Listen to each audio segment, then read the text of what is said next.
The changes that I'm seeing in students using Brainware are students who normally have challenges with academic applications, who are very needy in that they're not prepared to do any independent learning, are now excited about being independent.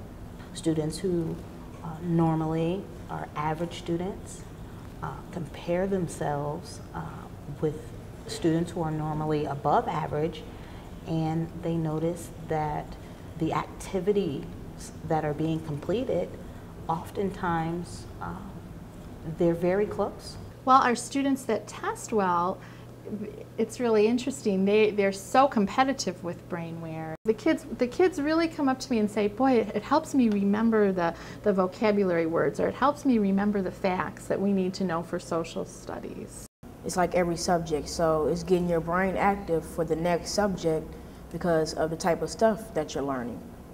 So that's how Brainware will help a child or a kid or a teenager be active into doing stuff and be proud of what you're doing.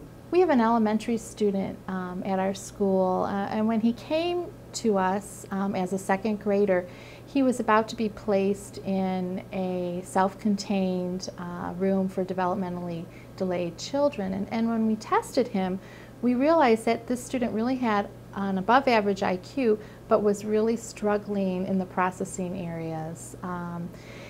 And it was really exciting because we could put him on Brainware and we could work on those skills and really help him achieve his potential. He was by no means a slow learner, but he had some gaps in his processing skills, and Brainware really is helping him to close those gaps.